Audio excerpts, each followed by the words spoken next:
Greetings everybody and welcome to G4G on YouTube. I am your ever-present host, Dave Dawn. Today we're taking a look at the mobile/PC game Diablo Immortal. The game is already causing quite a bit of controversy, so let's go ahead and jump into it. We will discuss the highs and lows of the game and talk about why it is controversial, but also at the same time why it is extremely playable. So, this game is set to take place in between Diablo 2 and Diablo 3. However, everything about the game pretty much favors Diablo 3 in every way, shape, and form compared to Diablo 2. While it could, in a way, be Diablo 2.5, or really 2.75, because 2.5 would be Diablo 2's expansion, Lord of Destruction. Really, this could actually be Diablo 3.5. As some people have described it in their media, this could very well have been simply an expansion pack to Diablo 3, and it would have been ridiculously playable. So, the classes also favor Diablo 3's classes more than anything. You have the wizard, male and female. The wizard has been represented as female Li Ming for quite some time now, so that's more of a Diablo 3 character. Although the wizard, in some way, shape, or form, has been in every game, although it was called the sorcerer in Diablo 2. You have the Demon Hunter, which is my current main, and was my main in Diablo 3, male and female, but has typically been represented as the female Demon Hunter Vala ever since Diablo 3. You have the Monk, male and female, again a Diablo 3 character, usually represented as Cartine. The male monk has a almost other strange thing going on there. You have the Crusader, male and female, again a Diablo 3 only character, typically represented as Johanna, female Crusader. The Crusader has been in other games in the Diablo series as a paladin, but more specifically this chooses Diablo 3's Crusader. And then you have the Necromancer, which is present in Diablo 2 and 3, usually represented by the male Necromancer as the game. And then you have the Barbarian, who is again both male and female. There is no gender lock in this game, and the Barbarian has been represented as Sonya for a great time. The Barbarian has been in the games. So when you look, you will notice there are no Diablo 2 specific classes available. That you don't see the Amazon, you don't see the Druid, you don't see the Assassin, although many of the characters in Diablo series have lineage attached to them, where, for example, the Paladin and the Crusader are kind of interchangeable in a lot of ways. The Demon Hunter and the Assassin could be similar, but the Assassin is actually very close to World of Warcraft's Rogue. So, what are the controversies surrounding Diablo Immortal? Well, I will come straight out and say the game is very, very playable. When you play it on PC, you don't need to emulate it. As you can see, I'm playing on PC right now, and to be honest, the graphics are pretty good. When I play Grim Dawn on Steam, I would say that Grim Dawn's graphics don't look this good. I haven't played Path of Exile since the beta many years ago. Torchlight was kind of cartoony, so I don't know that that's really a fair comparison, but you know, I mean, I really do feel like this is a very Diablo 3 looking game. And obviously it's much nicer than Diablo 2. It's even nicer than the remaster of Diablo 2. So, it graphically speaking, it is a solid game. The mobile controls can be done by a gamepad, or it can be done by your typical touch mobile controls, where the left side is your movement stick and then your abilities are on the same side over here. You tap the ability that you want. Demon Hunter is one of the hardest ones to play on PC, as the controls for Demon Hunter don't translate nearly as well as some of the other characters, so I kind of screwed myself there a little bit. But when you play the Demon Hunter mobile, it is actually really, really solid. There is some good build variety in the game. So when I first started off on my Demon Hunter, I had a lot of the AoE spells that the game gives me as a default. But then after earning a bunch of levels, I started getting some skills that actually go more into single target. So I'll touch on that in just a moment here. You can see here is one of the daily logins. Kill at least one monster per day to earn a free reward. At day 5, I get a main hand weapon, and at day 7, I get a mystery helm. And then I was also getting gems along the way. So, skills. What was I talking about there when I referenced AoE and everything? So the game gives you multi-shot as you're leveling up, and it takes a little while before it gives you Daring Swing. Daring Swing, I replaced multi-shot with it. So it gives me a movement ability, it gives me really good single target, but then I lose a little bit of AoE. However, it gives me some of that Demon Hunter mobility that Diablo 3 made quite famous. Right now, I am in the Ashworld Cemetery zone with a couple of waypoints unlocked. There's the Mad King's waypoint, and then there's the Mad King, aka Leoric, a very well-known character from Diablo 3. He is up in there. I've actually killed him before, but it did not give me credit because the story hadn't progressed that far yet. I had to do a few more things with Zul before I could go in there and actually apparently get the proper credit. So gameplay-wise, the game is a lot of fun. The seamless transition from mobile to PC is really good. If you're the kind of person who really likes the flexibility a Switch gives you, the ability to have the Switch plugged in at home, and then like a lot of the commercials that you see, like the person undocks the Switch and then they go on the subway and they're sitting there playing on the subway and everything like that. This game is really, really good at that, and especially when you're not a hunter and you have an easier time playing on the PC. That mobile aspect of it is very, very good. The fact that the game is incredibly playable in both areas is also very, very good.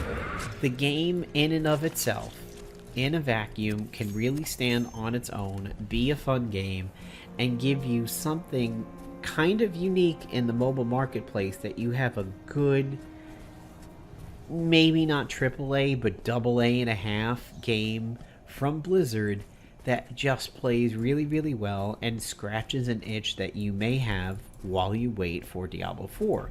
Of course, if you know anything about Diablo Immortal, it started off as a really bad meme back in 2018 at BlizzCon, when people were really hoping for Diablo 4 news, and instead the Diablo team led with Diablo Immortal news and announcements. People's expectations were quite dashed, and they were not very happy with the announcement. A member of my World of Warcraft guild was actually at that particular BlizzCon. It was a extremely humbling experience for her. She'd always wanted to build one. She finally got to one. She was in the Diablo audience when that was announced, and I've asked her many times, like, what was that like? How did that feel? And she said, I gotta tell you, Napalm, it was really bad. Like, you could have heard a pin drop if you removed everybody's gasps and groans and audible disappointment from the room. And it very much was considered the joke that people thought it was when they were like, is this an off-season April Fool's joke, you know, and the comment of don't you all have phones and everything like that. The game, sort of like Morbius the movie, just became a giant meme.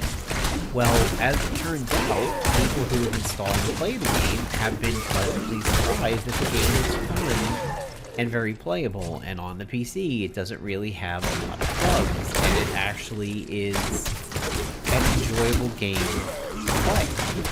I want to draw a little comparison to you guys. When I first started playing Borderlands 3, I had a very, very, very tough time getting into Borderlands 3 because the skill ramp up, or not the skill ramp up, the loot ramp up was very, very slow. And I had such good guns and gear in my Diablo 2 character, which I'd been playing for years, like the Bee and the Hellcat and the sniper rifle, oh shit, I forget which one that is, the Pimpernel. I just had amazing guns and shields and relics that I'd been farming for so long. I had such a high degree of power. When I started playing Borderlands 3, I was way back at square zero, very weak. None of the guns seemed that cool at the beginning. My power level just seemed so low.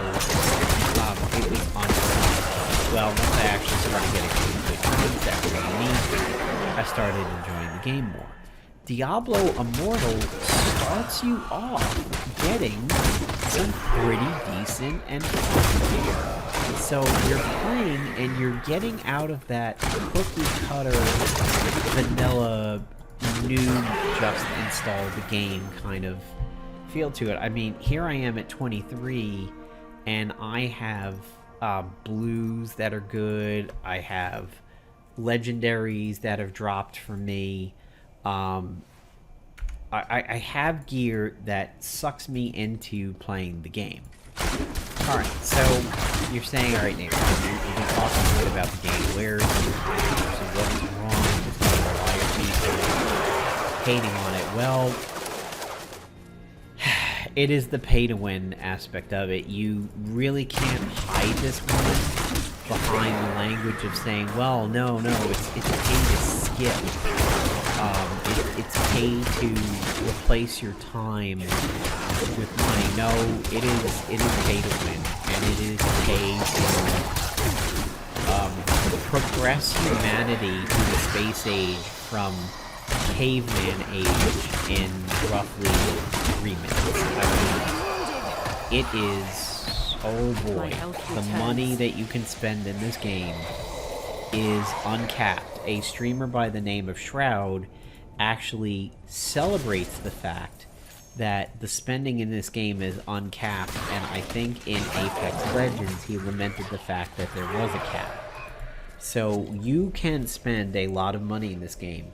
The current calculations done by Belular Gaming's channel is that it can take $10,000 or $110,000 can be spent on this game to max you out. So if you won the lottery, you could play Diablo Immortal at its highest level. That's basically how it goes.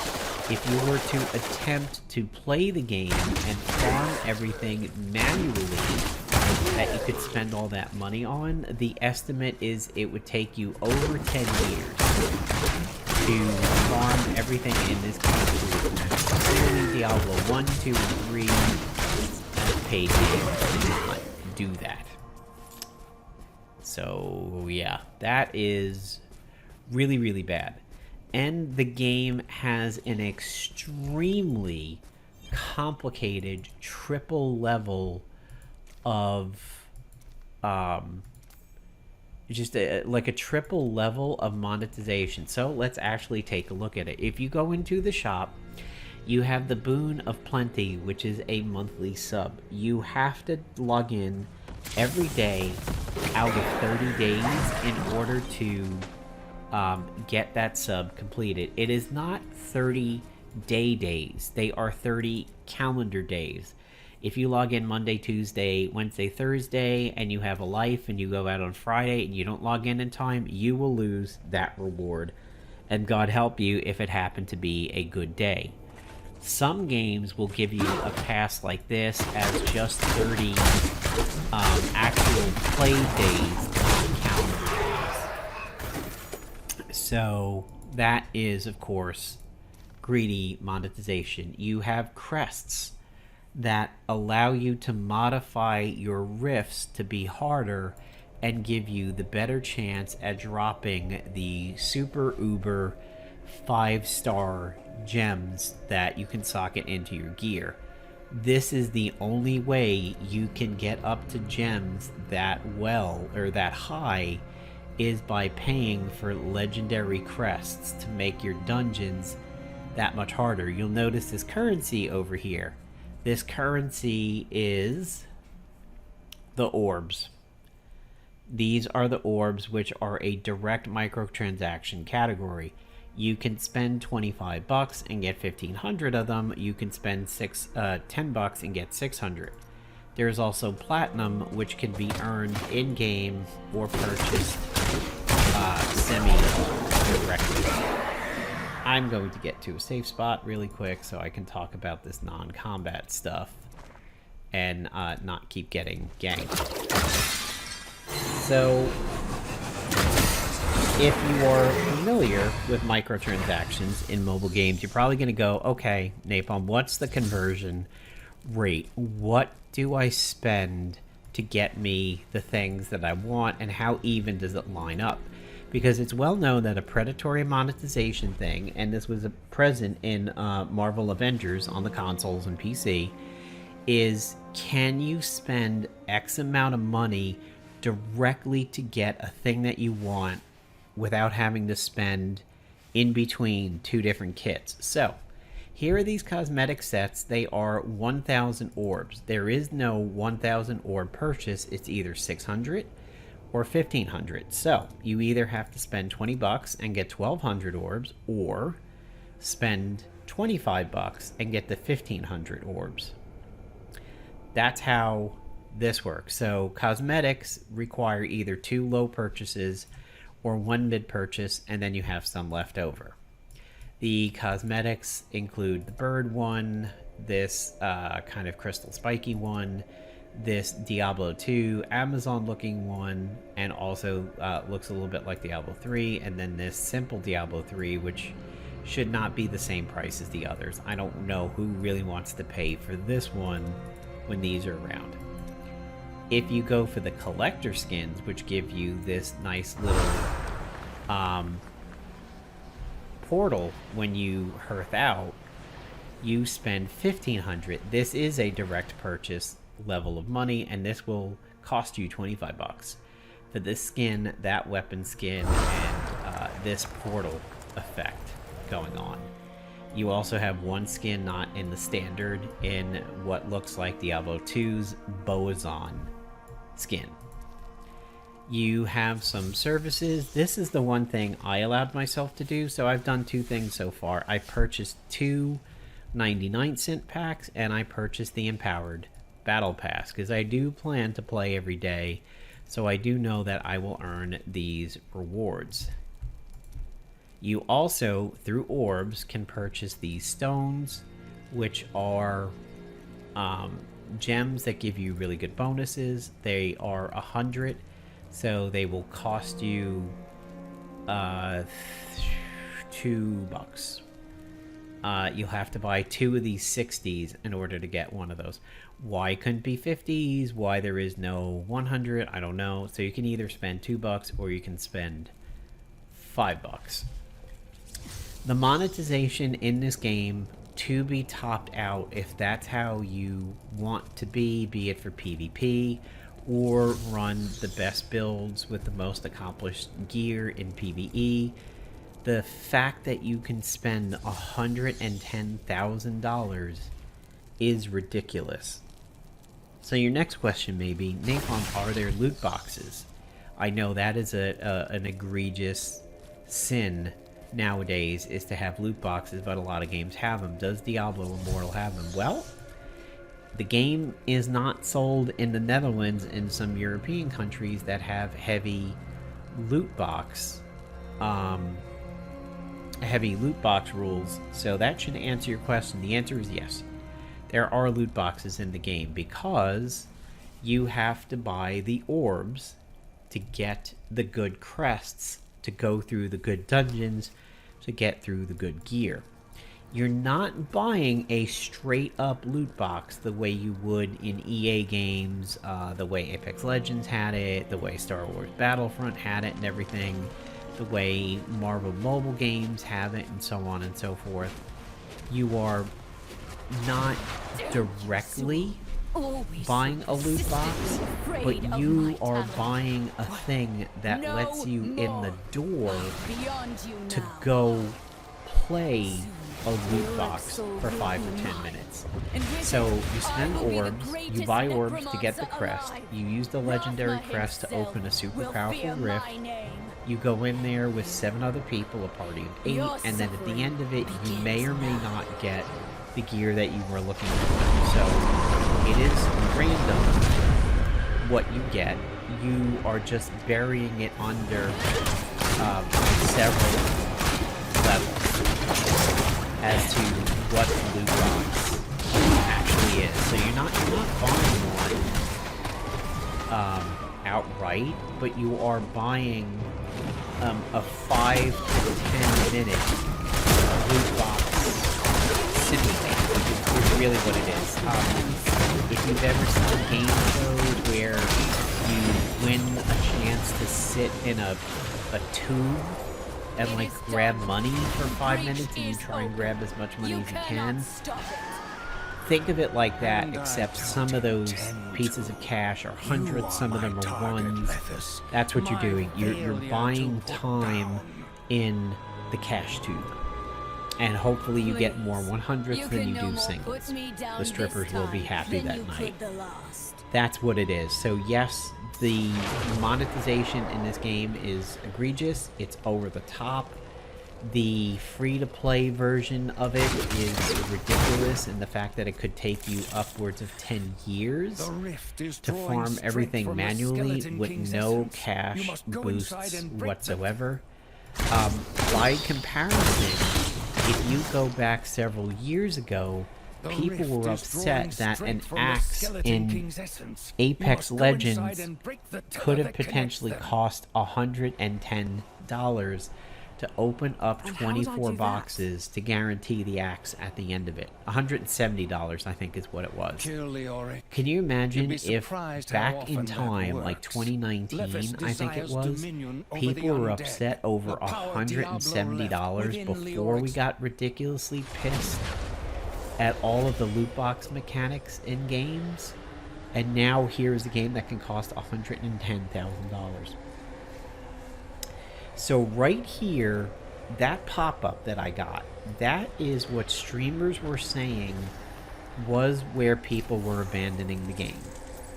People got up to that quest point where the game was like, hey, by the way, you can buy a battle pass, and people bailed and were like, I'm out. I'm done. I'm not going to play this game. You gave me an ad for a monetized battle pass. I'm done.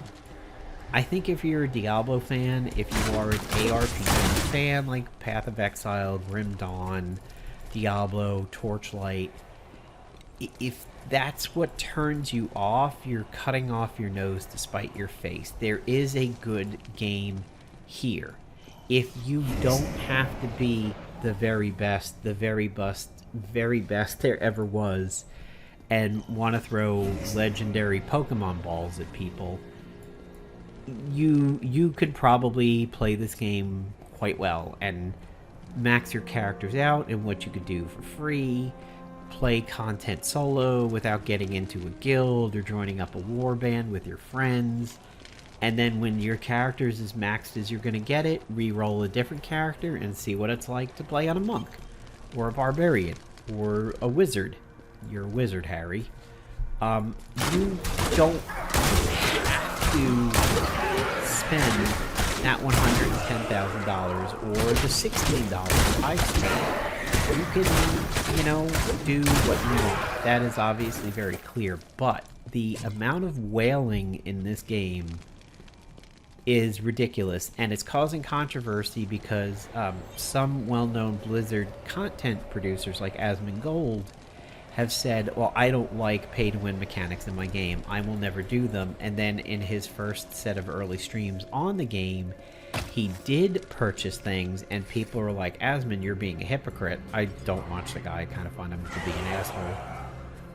But they were like, Asmon, you're being a hypocrite. What are you doing? You're paying for something.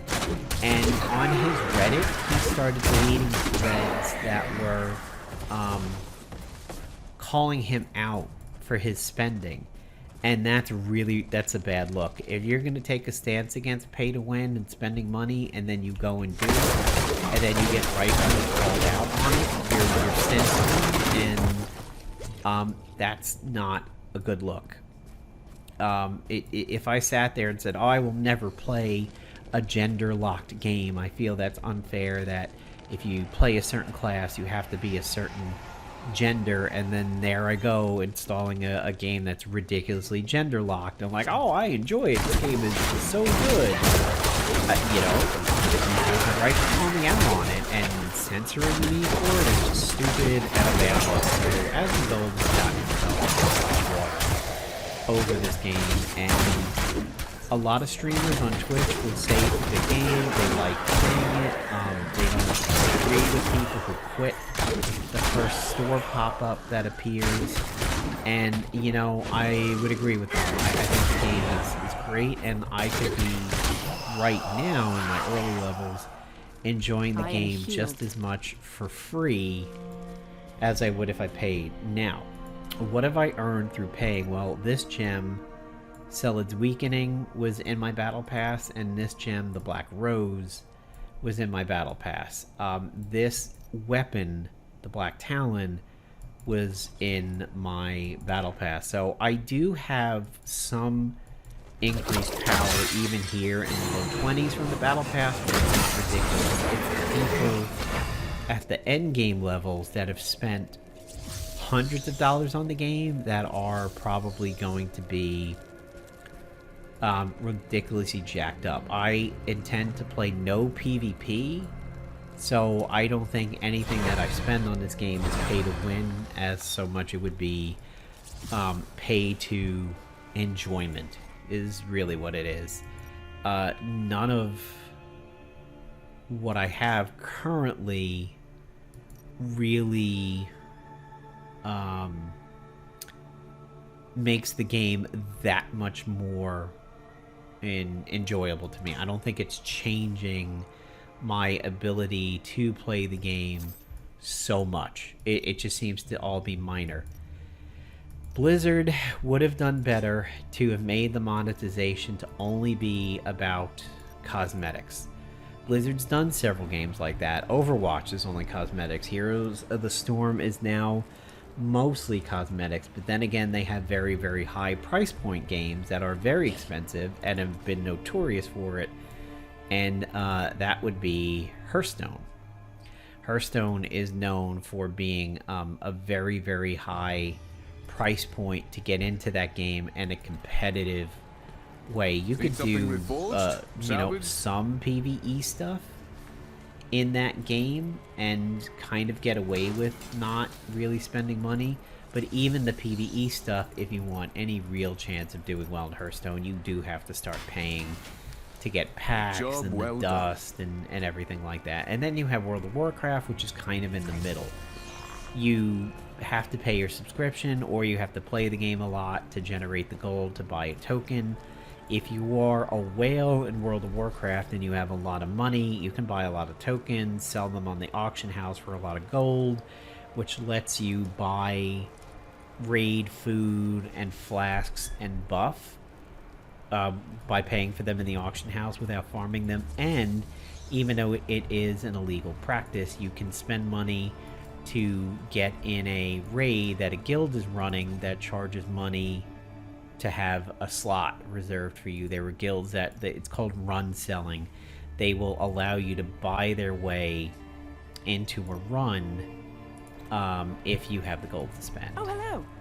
Combining. So let's see if I can manage. I want to get this gem out of here.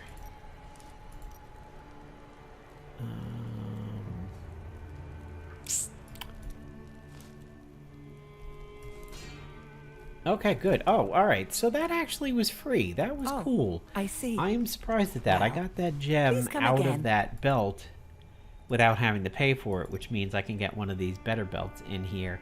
I have this belt with 2 gem slots, but I don't have 2 gems, so right now the best single... Oh, yeah, I hope it didn't destroy it. Please don't tell me it actually destroyed. I don't think it did. No, okay, good. It didn't. Socket gems.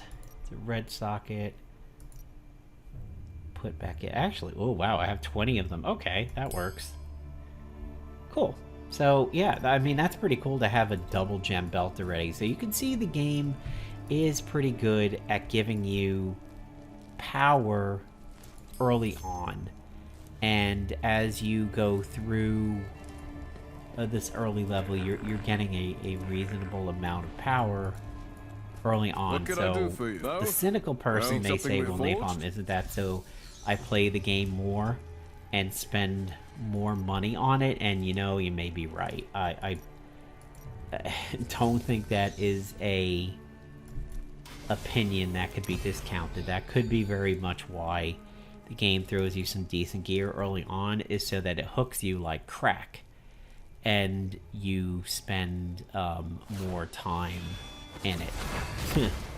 that is definitely a possibility. The more time you spend in here, the more likely you buy gold. Job well done. I think you can buy some of the cheaper things, some of the one-time bundles for 99 cents a piece, and still get some good enjoyment out of the game. So overall, my review is, if you want to play this game and have good phones or tablets, you're going to have a excellent game on your hand over here. If you're a Diablo fan, you are going to have fun with this game. It is free on mobile and even the PC. Just install the BattleNet launcher.